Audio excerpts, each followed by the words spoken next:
Welcome to Leadership Explored, the podcast where we dive into what it really means to lead in today's world.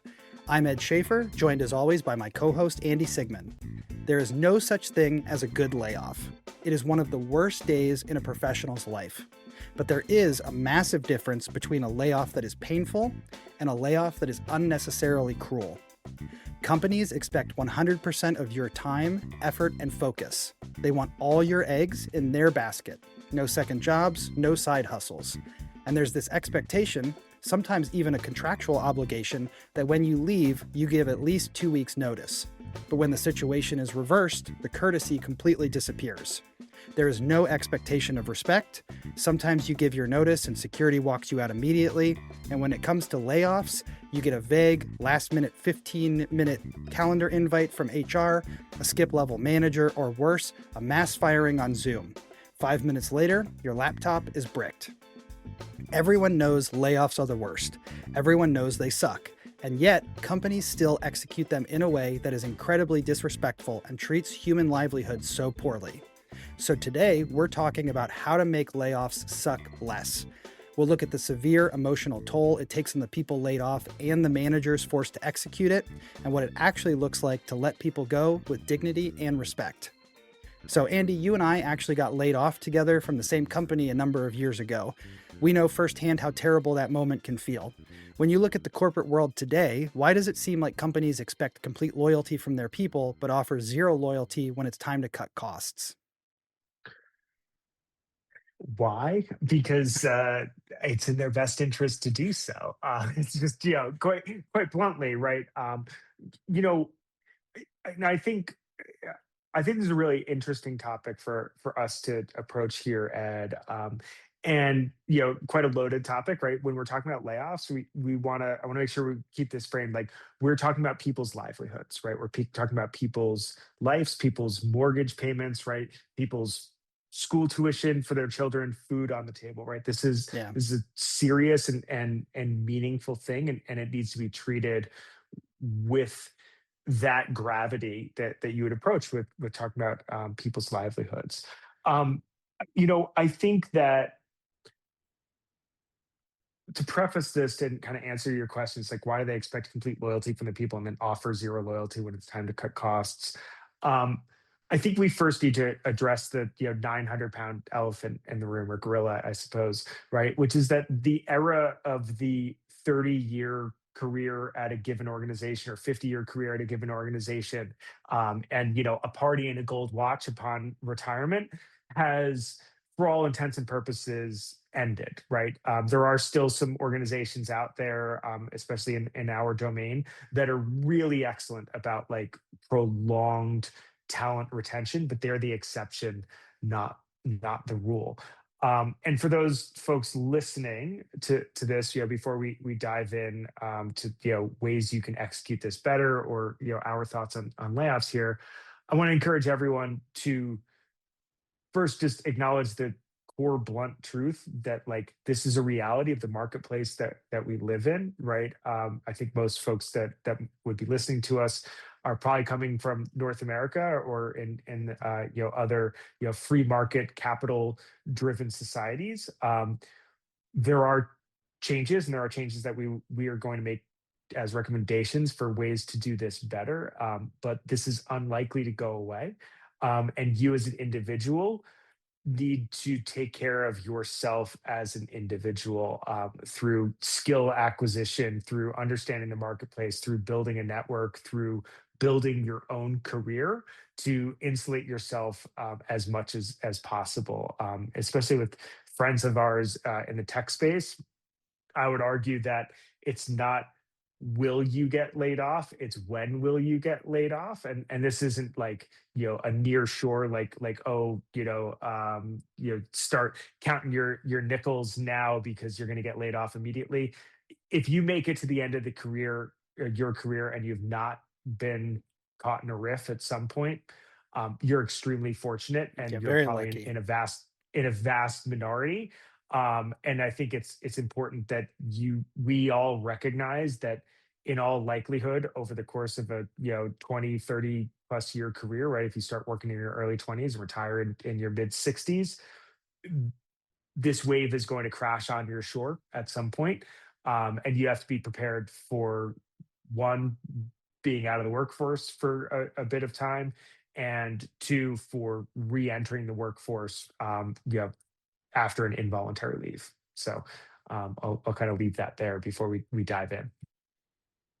Yeah. I mean, I think that's all good stuff, and I know we talked about doing another episode about what to do if you're laid off. So I think we'll plan to record that coming up and release that soon here.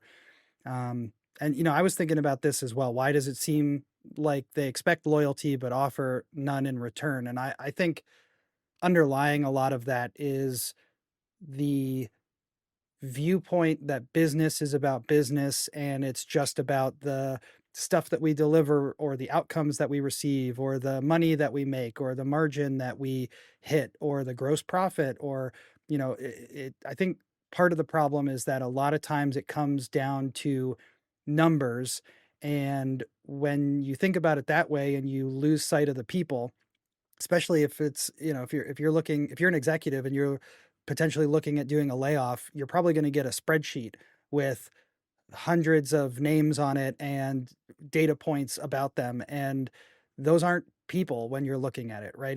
They're just lines on a spreadsheet, or they're just numbers, or they're determinations to be made, and or it's cost savings. And I think that in some ways we do this to try to protect ourselves. If you're on the end of having to give a layoff, it might be easier to disassociate a little bit and try not to view the people as people because you know what kind of negative impact you might be having on them. Um, but I think that a lot of times the companies and the individuals who are doing those layoffs take that too far and they lose sight of the humanity in people.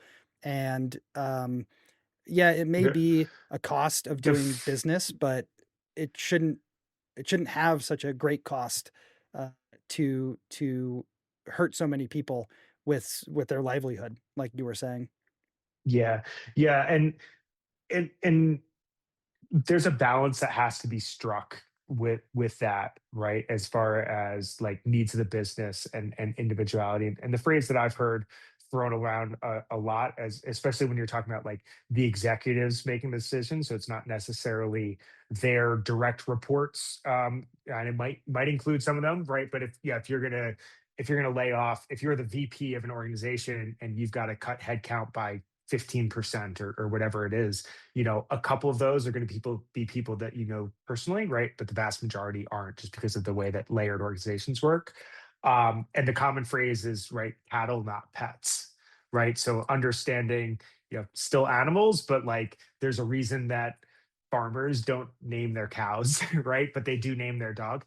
And I know that that sounds super callous, and I'm sure that we're going to dive into this more throughout this conversation. But there's this really interesting tension within these leadership meetings between like your responsibility to the individual and your responsibility to the organization as a leader, and how you thread that needle of balancing those responsibilities. And I know we're going to talk through a couple of examples of over indexing on one side or over indexing on the other side, and the ramifications of that. Yeah.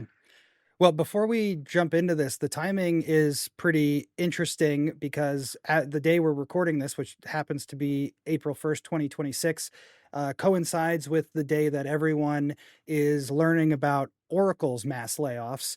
Yesterday or today, some combination of the last 2 days, Oracle's laid off about 30,000 people. And I think, there's not a lot of information out on the specific details yet because it is so early. Some stuff has come out here and there. But so far, for what I'm hearing, it sounds like this is the sort of quintessential example of what I would say not to do or how not to approach layoffs.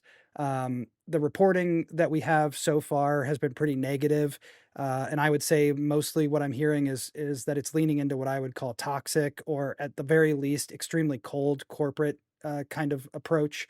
It sounds like there was an email that was sent at 6 or 7 a.m. for a lot of people, and it was a very generic email that was simply signed Oracle leadership. It sounds like not even a specific individual executive was willing to put their name on it. The email that came out said, "Today is your last working day," as what I understand is the first line in the email, which I guess it's glad that, I guess on the positive side, I'm glad that they didn't bury the lead or do some of the things we've talked about in previous episodes with kind of putting lipstick on the pig. But at the same time, waking up and getting that kind of an email first thing in the morning could be pretty impactful and pretty negative. Everything I'm hearing is there's no human contact whatsoever. It sounds like there was no meetings with managers or meetings with HR. Everything about this was entirely automated and handled via email.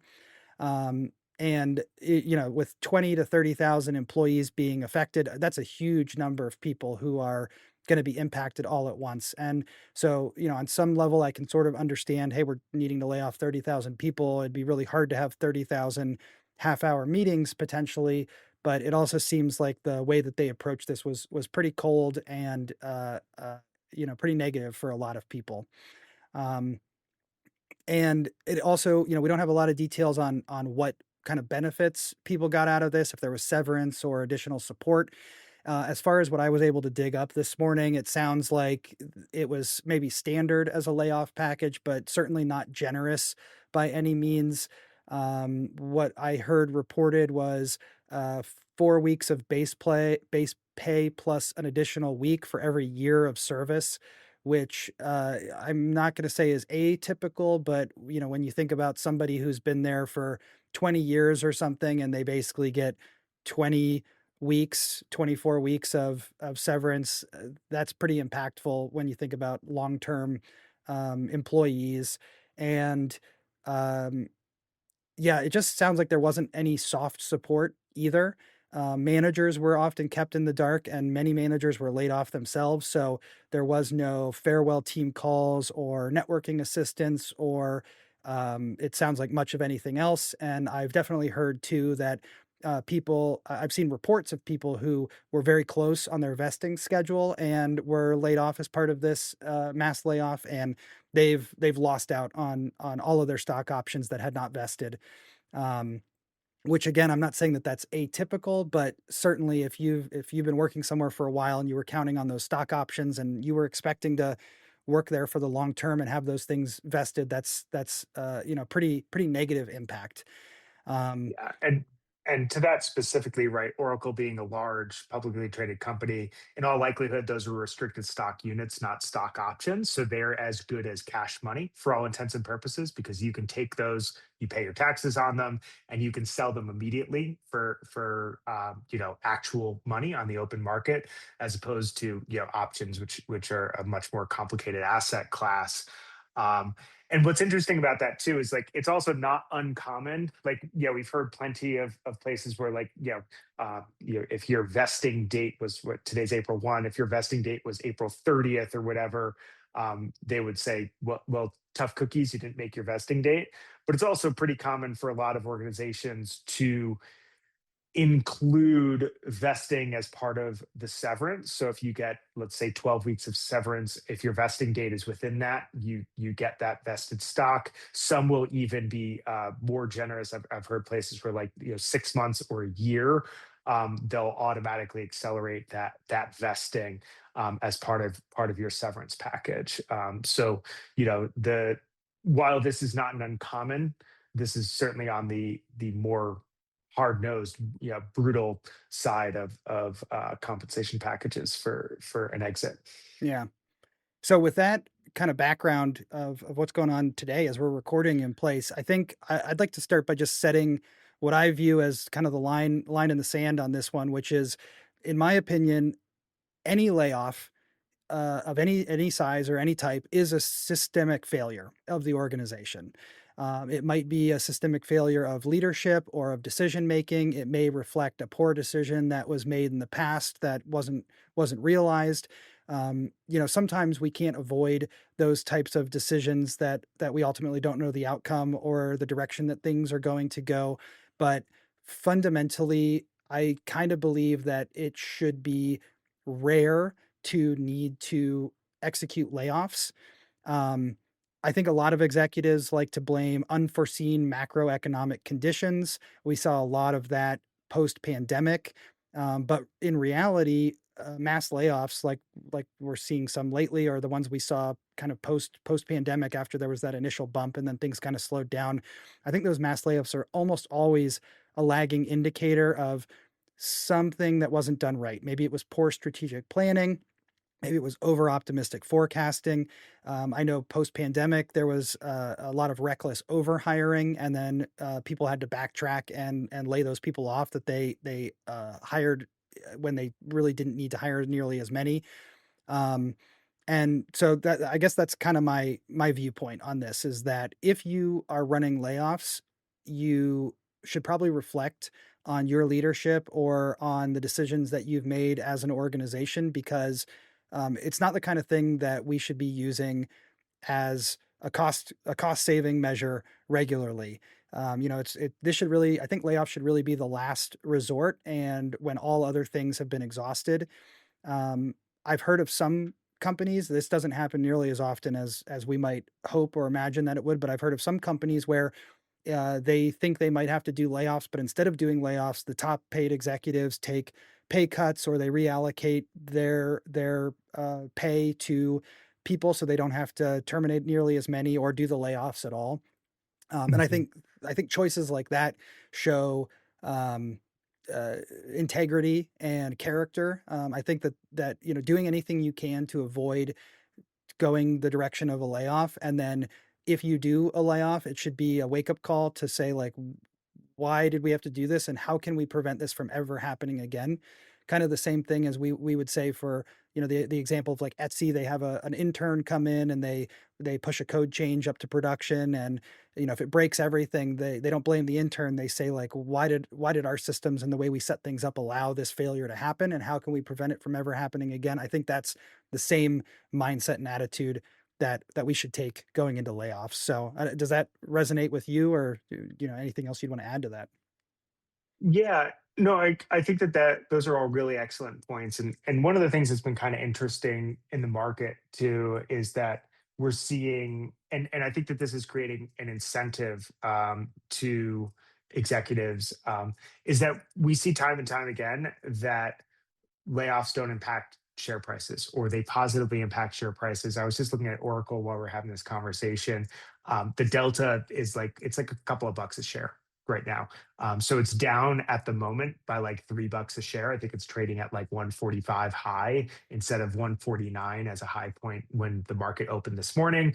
But that means that the news, I think, went out yesterday. So that means that the stock actually went up yesterday by end of day and then has come back and leveled out, which is just an interesting quirk of where we are in the marketplace right now. That the market is reading layoffs as a push towards efficiency, and a an indicator of a well managed company, as opposed to a failure on the part of leadership, by having to reduce headcount by a significant amount. And if my math is right, this Oracle cut that we're talking about is like almost 20% of headcount, right? It's like 17 or 18 percent of headcount. So this is significant, not just in like acute number of personnel impacted, but percentage of company impacted. Yeah. When it makes you wonder about, was a mass layoff necessary? Could they have maybe rolled this out slower over time? Could they have, done other things? And I think something that stands out to me about this specific situation, but also with layoffs in general, is there's a big amount of asymmetry, and I think there's an asymmetry in terms of empathy as well. When I'm if I'm working for a company, then the risk is basically entirely on me, right? And a lot of times, I think when we're hiring people, or when companies are hiring people, we have this expectation that employees are going to act like owners, but then they have the potential to get dismissed like they're just some line item. And I think that asymmetry is something we need to keep in mind. You kind of talked about it earlier with got mortgages to pay, or student loans, or tuition, or healthcare, child rearing stuff. Whatever. There's all sorts of things out there, and I think we need to acknowledge that if we're expecting our employees to act like owners or to care about what we're doing, then we need to think about and care about them as well. And we've experienced that asymmetry to some extent in terms of being laid off, but in our situation, we had some benefits, I think. I know when we got laid off, the timing was really bad in general. Like if we had gotten laid off with no other benefits, that it was like right before the holidays. I think it was right after Thanksgiving and right before December. So that would have been really negatively impacting if we had just been laid off that moment. But they kept us employed through January, and there was basically zero work expectations. And I learned that I hadn't known the term, but I learned that a lot of people refer to that as garden leave, where they keep you Mhm. employed. You don't have any expectations. And what was really nice about that for us is it gave us safety to interview while we still appeared employed to recruiters. And what was also nice about that was, they didn't treat us like criminals or something and immediately lock us out of everything or prevent us from connecting with folks or demanding laptops back or things like that. And I don't know about everyone that was impacted, but I know between the two of us, we've talked about it a lot. I think that runway made a really big difference. I think it helped us a lot. In some ways, it might have saved some of our sanity or some of our ability to make good decisions and figure out how to move forward. Um, Mhm. And I think, thinking of the team that was, impacted by this, of the 8 of us, right, for this particular group, all but one had a landing place lined up before their, I think almost before, like, we were actually let go.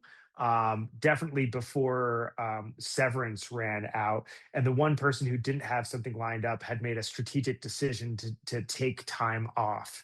So they were not, actively looking for something. They had seen this as an opportunity to take a bit of a break. Um, which, just from like a personal point of view, is like a way more comfortable place to go into it. You're like, okay, I've got plenty of runway. And you knew like that you had those like 8 or 10 weeks of like technical employment. And we also had a pretty good idea. I can't remember if they were explicit about the exit package, or if it was just like, in broad strokes, but you knew that you were going to have, a couple, 3 months of severance coming at the end of that. So you basically had, if the severance was 3 months, let's just say you essentially got 5 months out of that because you had a couple of months of employment, right? Which just a huge confidence boost, as far as like how much runway you have before you start to feel any of it. yeah, before you start to feel really stressed. And I think, even with that good runway, the day of the layoff is still awful. I think I know it was awful for us as the ones experiencing it, and everyone I've known who's ever been laid off, unless they had, really good um, uh, stuff saved up in the bank or whatever. I know some people they get laid off and they get a nice severance. They had a bunch of PTO banked and some other stuff, and they maybe come out ahead from other people, but that's pretty rare. So it's usually a pretty awful experience, but it's not just awful for the people who lose their jobs. Something I've been thinking about is how when you do have to lay people off, it should cause emotional distress for the leader who's doing it. The term you might have heard in other places is moral injury, right? Like needing to do that and then having to face someone and let them go and knowing the negative impact that you potentially will have to their life and their livelihood. It should negatively affect you. And something I've been thinking about is the way people talk about layoffs as if they're unaffected, and I kind of think that if an executive is able to execute a mass layoff and they sleep perfectly fine that night, I kind of take that as a dangerous sign. And maybe if you're in a leadership position where you see someone behaving like that during a layoff, and you're able to evaluate if they're the right member for your team, I think that that's maybe something to think about because if you're able to do that, I'm thinking about the what was it, the Up in the Air movie with George Clooney, where like his job is a consultant that he goes and he fires people, and he has to sit there and see people throw stuff or lose it or cry or whatever. and he has to maintain kind of like a stoic sort of attitude, the British stoic attitude, not the original stoic attitude. Um, and but it still affects him throughout the rest of the movie. But I would say, if it didn't affect him at all, to me, that might be a signal of like some dark triad traits, maybe some psychopathy or something else going on, just a lack of empathy. So I know, Andy, you had to recently be on an executing side of the table for a layoff, having to deliver bad news. So I don't need you to get into specifics about your company or what you all did, but what would you say in terms of the emotional toll that it took on you and the other leaders who had to look people in the eye and execute this structural decision? Yeah, I mean, it's significant. And I've had a seat at the table for, reductions in force. So let's clarify some terms here, just so we can be explicit, right? So reduction in force is what it sounds like, right? It is a larger reduction in headcount, determined by strategic company direction, right? That could be financial position, that could be a pivot across the marketplace. But for all intents and purposes, that means that the people who are being let go are not at fault. It's not a performance issue, or it's not intended to be a performance issue. It's a strategic issue.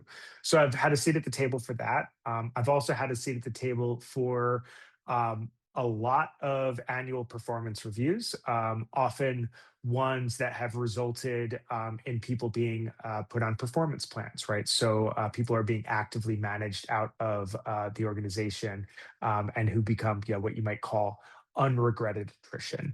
And in a lot of organizations, those also happen on a pretty fixed cycle, right? The rank and yank process, if you will. Um, in all of those conversations, there's a certain gravity to the way that those conversations happen, or should happen, right? As I said, kind of at the beginning of this conversation, these are people's careers and people's livelihoods that we are talking about. This is not inconsequential, and like, as much as you might want to try to put on that, cattle not pets sort of hat, if it fits too easily, you might want to kind of rethink your priorities. Most of the organizations and most of the leaders I've seen, it's actually not the day of that's the worst. It's everything leading into it. There's almost relief on the day of, because like you're just trying to kind of get there. So like, many people, I think, do sleep pretty well after like the actual action day. It's the days leading into it, where you're likely to sleep quite poorly. Um, yeah, I mean, it's heavy, and like, those conversations include everything from figuring out who's on the list, to figuring out what the next steps are, to figuring out, you know what the blowback is going to be, right? Like, there's even a lot of gamification of like, you know is Ed going to blow up on the meeting? How do we need to handle this particular individual? Like, how do we go about this in a way that feels safe and humane, and where the blast radius is contained as much as you can? Because you're trying to balance two needs concurrently, right? One is the need to have a really unpleasant conversation with one or many people whose lives are going to change quite significantly at the end of that conversation. And two is your responsibility to the rest of the organization, and insulating them from as much as you can, right? So the last thing you want is, I always think of the scene from Half Baked, where the guy quits the was it the fast food place, like, Yeah. f you, f you, f you, f you, you're cool, and f you, like that. You cannot create an environment where that can happen, right? You also, if you're at a client facing organization, like I spent most of my career in, you also need to think about the communications to your client. And like, if I just laid off Ed, how quickly can I cut off his ability to communicate with my clients? Because the last thing I want is for Ed to be disgruntled and communicating with the people who pay our bills, right? So there's a lot of those things that are going on concurrently during these conversations. We're trying to figure out how to go about that and how to mitigate risks, which is why like we see somebody like Oracle, where you get an email at 6 a.m. And your computer is bricked and the email is sent to your personal email account. Um, while I don't like that tack, I can see from a liability perspective how you could conclude that that's the safest way to go about things. Now, of course, there's like the broader brand damage of like, there are all of these news articles going on right now about like this brutal layoff that just happened at Oracle, and heck, we're talking about it right now. So yeah, those are all the constraints that those leadership teams need to balance in that decision making process, and through that through the face of execution there. Yeah.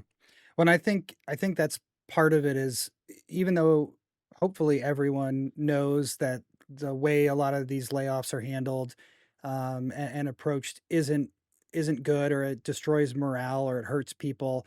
Um, I think it is I guess sometimes I think that the choice is made because it's the obvious choice or because it's the easy choice, right? It's easy to follow the existing pathways of how we approach this. And I think, in terms of the risk management aspect, sure, it's easier to have to let HR or legal or security drive the bus. And of course, those groups are going to treat anyone who's departing as a potential immediate insider threat.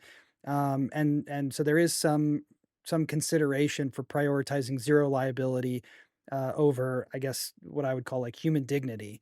But I think sometimes it is, you'll have people who've worked for you for years, decades, sometimes, and to just lock them out or restrict them in that way so quickly, or walk them out of the building. It just feels, I don't know, it feels like we could do it better, right? It feels like they spent a lot of time and energy and they provided a lot of value for the organization, and it seems like the least we could do is show them respect, and kind of treat them as best as we can given the circumstances. And that doesn't mean, sometimes we might still have to lock people out. I know some companies, what they'll lock, they'll lock you out of your laptop or whatever, but they'll keep you employed for a period of Mhm. time, and you'll still be listed as employed with them. So, there are ways to offset that risk in some situations, and I think determining if that risk, like, is that really that high of a risk? Is it really a risk that you're going to realize? Is also something to consider when you do this stuff. I think another reason why sometimes it happens this way is I think there's this idea that we can spin the PR, right? If we handle this layoff in a certain way and we lay off 20% of our workforce, well, we've got PR people and they'll communicate to the news outlets, and like Oracle's doing, they're saying, oh, well, we're doing this because we're getting all these efficiencies from AI and whatever else. And I think there's a belief that you can do the PR spin, but I think a lot of times the PR spin can backfire in some ways. If you send out a polished memo that says we're saying goodbye to some friends to align with our strategic pillars, a lot of people will find it insulting. I think sometimes it can strip the humanity out of the process. It might make the people involved in the layoffs feel better, or it might give them a justification for doing it. But I think it can also negatively impact trust for the people who are remaining inside the organization. Um, and I guess, I thought about this too, is what happens to the survivors, right? If you're doing a big layoff and you treat the people who are departing like security risks, then the people who are left behind, should they still trust you? Or can you be sure that they're still going to try their hardest and do their best, even if we, ignore the survivorship impact, which can be profound, right? Like I remember a layoff that happened with a company I was working for, and the development team that I was working with really closely. Somebody from that team was hit, and they got part of that layoff, and the people who were left on the team, I remember one of them saying, like, that guy was a much better, more experienced developer than I am. And if he was laid off, I relied on him a lot. If he was laid off, I don't understand what I'm still doing here or how I know Mhm. I won't be laid off next. Right. And so, there's like that negative feeling that can linger. And also, there's research that shows voluntary turnover can spike. I've seen numbers as high as 31% after a layoff. So either the survivors will have the risk of feeling uncertain or losing trust in the organization, but sticking around, or there's the risk that the survivors just start looking for an exit and they get out of there early. And I think all of this leads me to say what'll kind of help us transition into ways we think we could fix this. But I personally think layoffs should be expensive. I think that this idea that we need to cut costs, so we're going to lay people off and it's no big deal because we're saving on the salaries and stuff.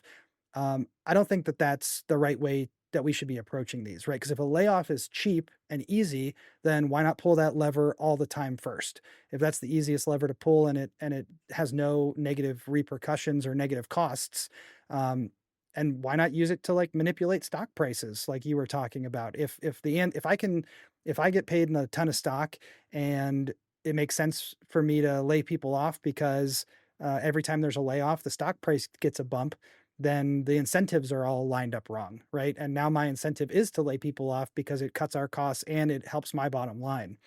Um, so I think that this idea we're going to talk about here about taking care of people on the way out, and some people resist this and they'll say, well, it costs a lot of money or it's expensive to give people more severance or to give people training or whatever. Good.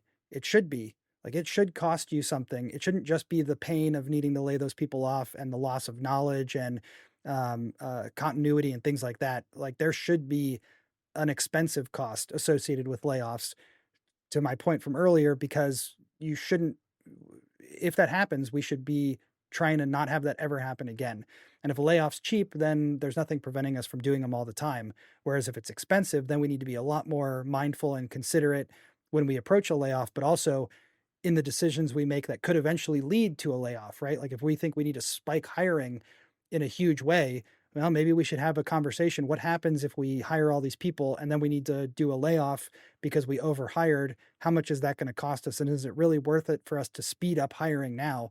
Or maybe we should be more deliberate and thoughtful in our approaches now so that we don't have, don't have to hopefully even consider layoffs in the future. Anything else that stands out for you of reasons why companies approach layoffs the way they tend to, and we hear so much about in the news, that kind of inhuman approach? And I think part of it too is that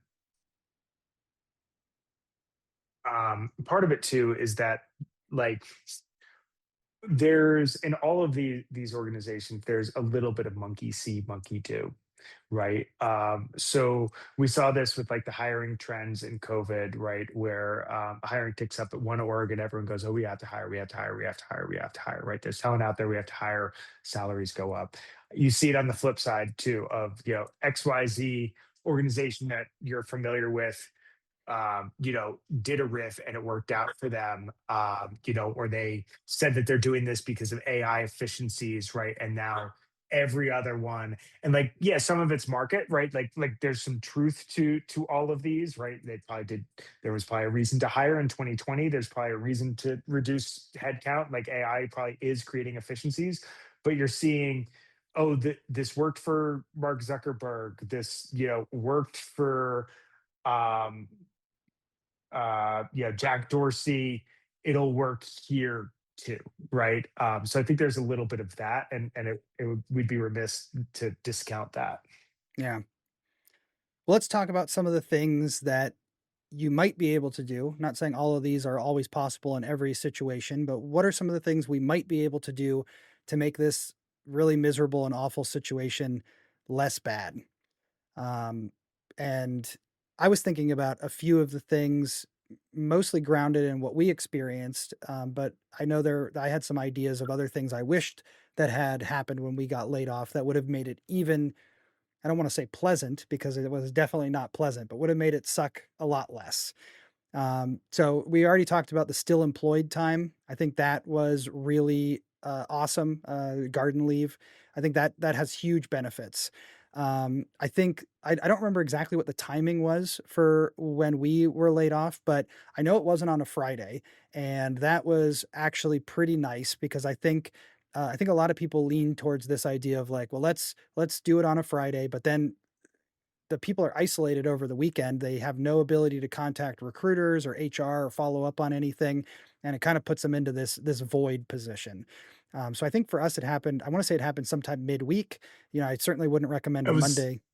it was like a Tuesday or Wednesday. So I remember this explicitly because I'd been written in on this like 10 or 12 days before we communicated it to the rest of the team.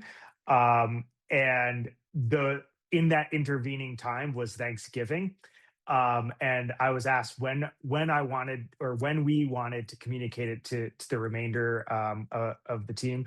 For those folks listening, just context, I was the manager of the team, hence being written in earlier. So yes, Ed did work for me technically for a little bit. So just had to get that in there for you, Ed, to keep you in your place. Um, no, as I kid. But I was asked like when I would want to communicate that to the rest of the organization, and there were kind of like two there were we had our team meeting that was like pre-scheduled. There was on a fixed cadence, and the options were to like utilize that team meeting, which we ended up doing, which gave us a before Thanksgiving and an after Thanksgiving time frame, or to like schedule another meeting specifically for this, which I find to be unnecessarily high stress for the folks. Like, oh, there's this meeting and it showed up on my calendar at 6 a.m. or whatever it With is. no notes, no Um, context, no agenda. right. And I remember the conversation that I had with our HR partner and the ELT was that if we tell them Tuesday or Wednesday before Thanksgiving, all we're going to do is ruin Thanksgiving and not give them any meaningful head start on figuring out their next step. So I knew I went into Thanksgiving knowing that we were all dead folks walking, and I deliberately withheld that information for like another week because I thought that was a better decision. And then I can't remember what like our final day was. I think that was like an arbitrarily defined date. I think it was like Jan 31 or something like that. That was like more of a payroll driven date, but we knew that date well in advance. Like it was like, oh yeah, this is like we're all going to go to the bar and drink beer on this day as a farewell together. I could probably find that out because I think I have a picture from it. Oh, yeah, and I do remember because it was January 31st, and as far as runway and or that garden leave concept, we were on payroll for 60 days. I think it Mm, might have been like 62 or something like that if you count it out that way. But we were basically on payroll for 2 more months, and we had 2 months of employment and 2 months of we still logged in every day and we're able to sync up with each other or see how the search was going. I think in a few cases it was even like, hey, I interviewed for this job and it wasn't a good fit for me, but I think it might be a better fit for you. I'll refer you to this recruiter type stuff. And it made me feel not nearly as alone. It felt like mhm. we were kind of in it together and we were able to work through it together. And having that runway in particular of that extra 60 days, it really helped make it not nearly as terrifying. I certainly would be in the position back then of having income just drop out from under me immediately and not know how to shore it back up and needing to immediately rely on the severance payout would have been a huge stressor. So having that extra time to be able to look for work and know that there was that runway plus the runway of severance was definitely really a big deal. I thought for making Yeah, it suck a lot less.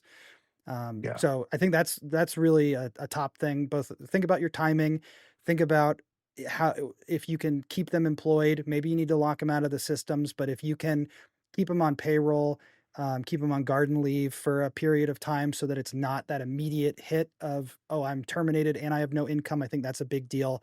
If you can maximize severance, I don't know how our severance compared to industry standards or things like that, but it seemed fairly reasonable. I don't know if I would say it was extremely generous or not, but like it didn't blow me away like, oh my gosh, I'm set for a while and I don't have anything to worry about. But it did make me feel like I had enough runway, that I didn't have to worry immediately. Yeah, I think it was on the generous end of average, broadly speaking. Yeah. And then now the next things I had written down, these are a few things that we didn't get explicitly, or we didn't have in our layoff, but things that I think would have also potentially been really helpful or beneficial. Um, the first one I want to call out is healthcare or COBRA support. I know that we worked with someone who had family medical related stuff, that they Mhm. had kids who had medical needs and everything. And I don't know that our COBRA was subsidized, but I know that that was a big concern for that individual and a concern for me as well, because the loss of healthcare is can be a big driver for trauma, Yeah. and damage. And sometimes too, the date, like the choice date, can make a really meaningful difference on this. So, like some organizations, healthcare runs exclusively on a month to month bit as far as like what's subsidized by the org. So pulling the plug earlier in the month gives that impacted employee several more weeks before COBRA even hits, right? So if you terminate on April 1, they might be covered through the end of April, and COBRA hits in May, which can be a significant lifeline, especially when you think about just how expensive COBRA is. Yeah. So I think that that's something to really think about if you can subsidize healthcare, subsidize COBRA or something for those folks and help them feel secure. Even if you have to cut off the garden leave, runway, or severance, if people are able to continue having healthcare, that could be a major game changer for people who are impacted by the layoff. Um, as far as accelerating vesting, this could happen. This didn't happen for us, but there was a few places that I could imagine accelerating vesting could be really beneficial. In the case of this layoff, we did have stock options, and We had or RSUs. yeah, we had RSUs in that case, and so I didn't have a lot at that point, so it didn't affect me that much, and I didn't try bothering to negotiate it. But it would have been really nice if the RSUs I did have, if they'd accelerated vesting. I think I was only a couple of months away from what was remaining vesting, so it wouldn't have been. I don't think it would have Or been a from big. your next cliff, more likely than not. Yeah, Yeah. yeah, from the next cliff, and I don't think it would have been a big deal for the company. It would have had a, moderate positive impact for me. It wasn't like a deal breaker or not. And then so that's one, equity vesting period. But I know some companies they have a vesting period for 401k match. So that might be Mhm. another area. If you don't have equity, maybe if you have a vesting period for 401k match, if you can accelerate vesting for people so that they're not basically losing their 401k match, that could be a really positive way to make a layoff suck just a little bit less, and not be nearly as negatively impactful. Um, Yeah. Another one that I think is I've heard from other places, we didn't have this, but that I think would be really cool would be some kind of career support or outplacement support. I know some organizations, they'll provide like a resume coach or a career coach or interview help or support, something like that. I think, a lot of people, I heard some, I think this was from Manager Tools a long time ago from that podcast. I remember they talked about, when you're looking for a job, most people aren't out there interviewing regularly. So by the time that you are interviewing and needing to look for a job, it's like a big deal and you haven't practiced in a really long time. And I know our advice would be, well, maybe practice or maybe work on that resume or just take a random interview here and there. But not everybody does that and not everybody has the time to do that. So if you're able to provide some sort of career support to help shore people up, get them back in the game of how do I do a resume? How do I apply to jobs? How do I interview? To help them be more successful and find a landing place. I think that shows a lot of goodwill and a lot of positive results from the company. So I think that could be really good. Mental health support would be another one, right? Like I know some companies, maybe some big event happens or whatever, and they may provide mental health support for people. Um, a layoff's a big event. it negatively affects people. It hurts, mental fitness. It can negatively affect that. So, providing some sort of additional mental health support, or a coach or something to that effect, a counselor, especially on the day of, letting them know that that's available and you can tap into that, Mhm. could be make or break for some people, right? It could be the difference between going home and like tearing your hair out and feeling horrible, and going home and being like, "Well, this sucks, but at least I have some ideas on a path forward, or I know I have some support that's going to help me get out of this and get to where I'm trying to get to." And tied into that might be, I've heard of some places that when they execute the layoffs, they provide like a stipend, or funding for training or some kind of education, or basically learning and development support. I think something like that would be really incredible, whether it's cash that's directly for it, or reimbursement for it, or if it's offering some kind of a program, or something that would allow, Mhm. maybe giving people Udemy for a while longer, or offering them some, like, hey, we'll pay to renew your certifications one more time, or something like that, just so that you don't leave people totally hanging, especially when so many people do rely on, one income, one company. They spend their 40 hours a week or more a lot of times working for that one company. They may not have, pursued, growth or education. They may have been, like I said earlier, they put all their eggs in your basket. So I think the least that you could do is try to find ways to make it so that that hole in their basket doesn't cause all the eggs to fall out and break. Maybe we can support them and shore it up so they don't drop, everything that they need to. Anything else that comes to mind for you that you think would make, whether it's what would have helped you when we got laid off, or thinking about the layoffs we've heard publicly and stuff, that you think would make a big difference or help people out in this horrible situation? Yeah, I mean, I think that covers it a lot from the, like, directly impacted. I think, especially when things are in the news, we often focus on the impacted party, right? The people who've been laid off, and for good reason. Don't get me wrong, right? Like they are, suffering the brunt of the change. I think one of the key things too, as a leader, is to figure out what your next steps are for those that remain, right? Um, Realistically, after something like this, you have to make a very fast pivot to focusing on what's next for the business, and calming the folks who are still there, making sure that they understand as much of the decision making criteria as you can, share without, legal or liability, ramifications, and convincing your staff that this remains a place that they want to stay, right? As you were saying, right, the increase in regrettable attrition goes up pretty significantly. I think it's worth acknowledging, or thinking ahead, that, like, it's going to take 4 to 8 weeks at least for the dust to settle, because the folks, who are let go, you don't know what they weren't doing. You probably, to a certain extent, might not know exactly what they were doing. So a lot of balls are going to get dropped. A lot of projects that you thought were on track are going to turn out to not be on track, right? There's going to be a lot of thrashing as you figure out how to move forward with a leaner organization, and being empathetic and being understanding as that gets sorted out, and understanding that, like, it's not, the new normal is going to take, months, a quarter, a half a year to establish itself. It's not the day after, right? The day after is kind of the rebuilding state.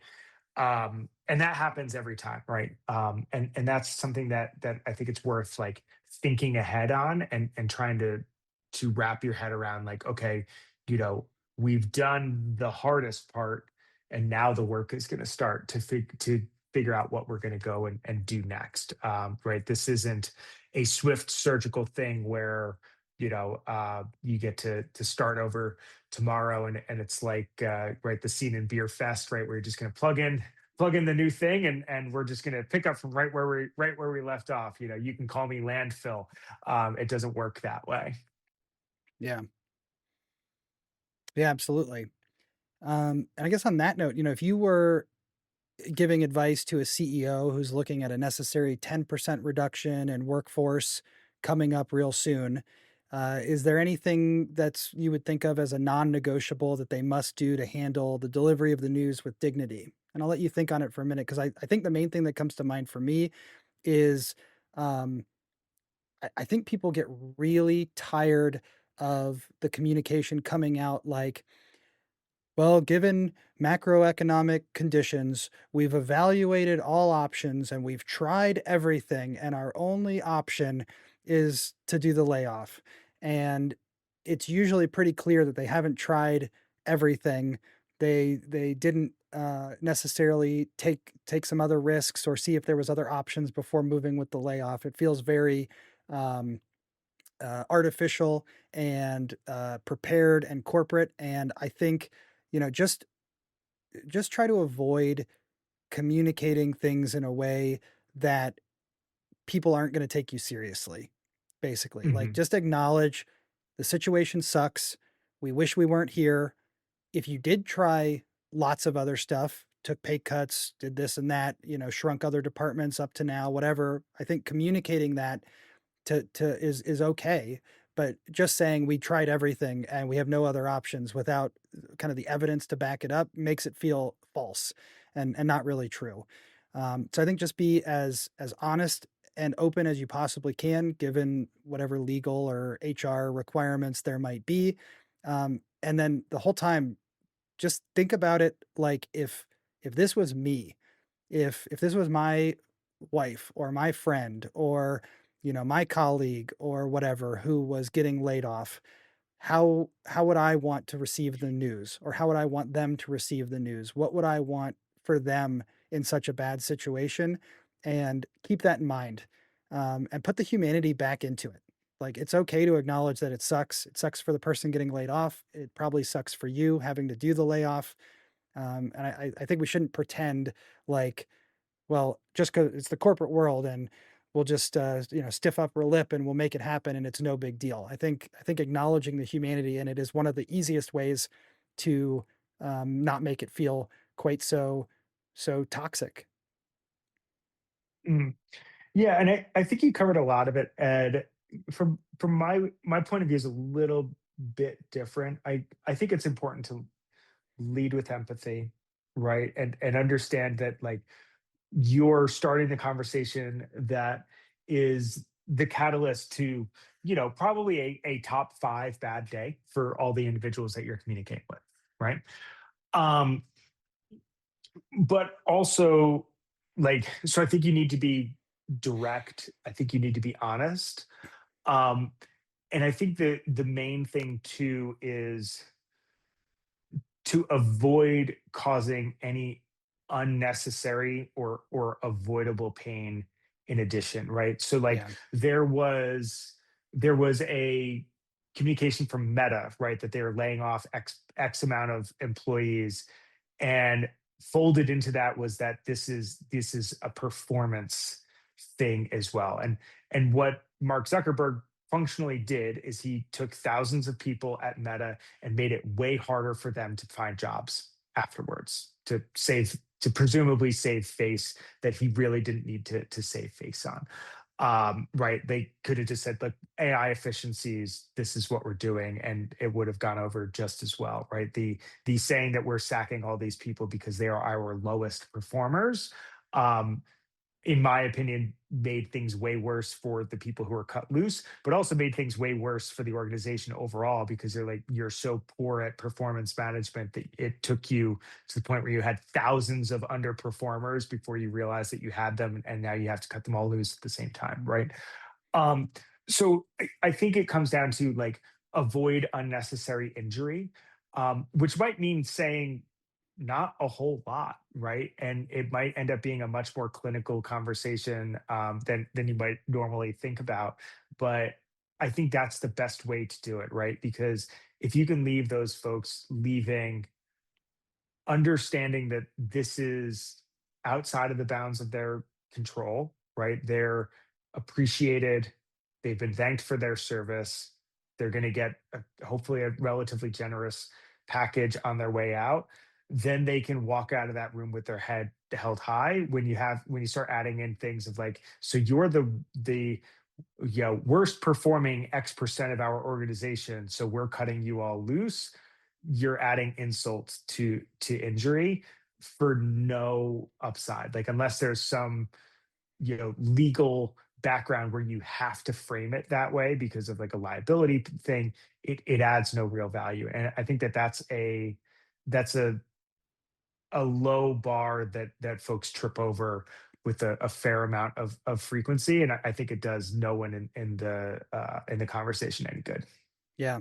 One more thing you just reminded me of is don't say I'm owning this or I'm taking accountability for this without actually saying how you own it or take accountability for it. I noticed that a lot in those those CEO uh public announcements or whatever, or the ones that get leaked where they say like, and I know I'm fully accountable for this, but they just saying that Well, in an empty way is not really the same as taking accountability for the decisions that led there or the outcome. And I don't yeah. think that that actually I don't think it actually makes people feel better or makes them go like, "Oh, I'm really glad he took accountability." It feels like much more of a hollow, empty sentiment to uh I don't know, shore up your how you look or something. How you feel about it. And that's one of those things too, right? Is like the conversation so I think it's critical that you have that conversation with the staff that remain, right? With the follow through of how we're taking accountability or what are the changes that we're making going forward, right? Which becomes part of your retention plan. But for the folks who don't remain, it's not like, going to sound a little bit sociopathic here, but especially in North America, everyone is employed at will for all intents and purposes, right? What you owe to them, at least in that context, is honestly not a whole lot. So the less you say, broadly speaking, the better, because then you're not making false promises. You're not stepping out over your skis. You're not adding insult or adding additional things to that, right? Um, I wish it wasn't that way. I'm not saying that this is like, philosophically the way that things should be. It's just like this is just our objective reality right now. And usually like in the times I've been privy to like those larger calls, like the leader delivering the news is, you might book 30 minutes. If that call takes more than 12, I'm surprised. And most of that is explaining what the exit package is going to look like at a high level, right? Yeah. I'm sorry, we made these decisions. These are the inputs to these decisions. The people in this room are the folks who are impacted. We know that this is a rough conversation. We're going to tell you about what your next steps look like. Right. Yeah. It ends up feeling a lot like the scene from Up in the Air. Your role at this company is no longer available. Here is a pamphlet. Yeah. Yeah, and I guess, also thinking about that, if I'm the one being terminated, being laid off, I don't really I don't know that I really care if the CEO is taking accountability or not. Like, short of them saying, "I took we tried everything. I took a pay cut. We did this, we did that, and it still didn't work out, and now we're making this, this is the decision we had to make." Okay, that to me feels like a type of accountability or owning it, type of share that I might be vaguely interested in. But for the most part, I don't need any of that, right? Like my job was just impacted. I need to look for a new job. I need to worry about paying my mortgage or, whatever expenses I have. So, uh, yeah, the CEO trying to feel a little bit better about themselves by saying that they are holding themselves accountable doesn't really make much of a difference to me or to any of the other people who got laid off. Well, with that, let's see. I had a few ideas of things for application. Maybe to take away and think about. I hope that you never have to be on the side of laying people off, and I certainly hope that you never have to be laid off. But like Andy said, it's pretty unlikely you'll make it through your whole career without experiencing a layoff. And certainly, if you work your way up through organizations and get in more senior positions, there's a good chance that you will wind up one day in a position where you are helping with layoffs or helping to organize those. So the three things that come to mind for me: number one, advocate for that runway. If you're in a leadership position and you're planning a reduction, use as much of your capital as you can or as you're comfortable with to fight for garden leave or extended healthcare subsidies or something instead of just a flat immediate termination. I think you'll sleep better. I think the people that you're laying off will feel a lot better with that opportunity than if it doesn't exist. And I think it is worth using some of the political capital that you've built up to help people have a smoother exit in a rough time. Number two, audit your own empathy. If you are a manager forced to deliver the news, ask yourself how you would want your spouse or best friend to be treated on their worst professional day, and let that dictate your tone, your patience, and your empathy in the room. I kind of mentioned this before, but I think it is easy to it is easier to do it when people are nameless or faceless. It's a lot more considered, and I think you can get better outcomes if you know their names and their faces. And if you don't, I think trying to think about someone you do know and what kind of impact it would have on them can help you be more empathic and communicate in a way that's more respectful, and will help these people have it suck just a little bit less. And then the third thing is to check on the survivors. I know we talked a lot about what to do for the people who are being laid off, but you need to look at the people who are left behind and what kind of impact it has on them. So if your team recently went through a reorg or a layoff, do not pretend it's just business as usual. A model that I have found that I think works for this situation is the CREST model, CREST. C is for clarify the new reality. R is reconnect the team with one another and with leadership. E is equip them for the new workloads, because things will be shifting, right? They might pick up new responsibilities, or they may have more work that they need to be picking up from the people who are no longer here. S is for show empathy. Show empathy for the people who are left behind, because survivorship, feelings of survivorship, or why me, or I don't deserve this, they really can exist. And when a layoff happens, people are losing their friends and their colleagues. It might be people they've worked with for a really long time. So try to show empathy and be empathic towards that. And then lastly is T for track how they are coping. Keep an eye on people, check in with them, see how people are feeling and what the sentiment looks like. And, if it seems like people aren't coping well, maybe there's more that needs to be done at the leadership level to help people deal with it. If it seems like things are, if you're tracking this and people are coping well and moving forward, then maybe you and your team, leadership team, approached this in a way that did make it suck a little bit less for those survivors, because they don't feel, nearly as concerned with what the future might hold. And with all of this, with this CREST model, I would say explicitly acknowledge the layoffs or this loss that everyone is experiencing in your next one-on-one or team meeting. I've definitely been involved with organizations where a layoff occurred and then the next team meeting happens or the next one-on-one, and the manager or director or whatever doesn't even acknowledge it. And that in some ways is almost shameful. It's like trying to pretend that reality didn't happen, and that continues to set this negative tone and create this sort of toxic atmosphere around it. It doesn't let the steam out of the pressure cooker. It basically just keeps adding steam in. Anything else that you might want to add for folks who might have to deal with this? No, I think we have covered it. It's a robust topic and a tough one for sure. Yeah. All right, well, let's wrap it up. Layoffs are always going to be devastating, but they don't have to be inhumane. How a company handles its people on their way out tells you absolutely everything you need to know about how they value the people who stay. If you expect loyalty and grace from your team, you have to show it to them, especially on their worst days. So here's your challenge this week. Look at how your organization handles exits, even just standard resignations. Do you treat departing employees like security risks to be managed or like alumni to be respected? We'd love to hear your thoughts on today's episode. Have you ever experienced a layoff that was handled with surprising grace and support? Or on the flip side, what is the most tone-deaf corporate spin you've ever heard during a reduction in force? You can email us at leadershipexplored@gmail.com or connect with us on LinkedIn. We'd love to hear your stories or ideas for topics you'd like us to explore in the future. If you found this conversation helpful, please make sure to follow the show, leave a review, or share it with a colleague who cares about growing great teams. We release new episodes every other Tuesday. Until next time, keep leading with purpose.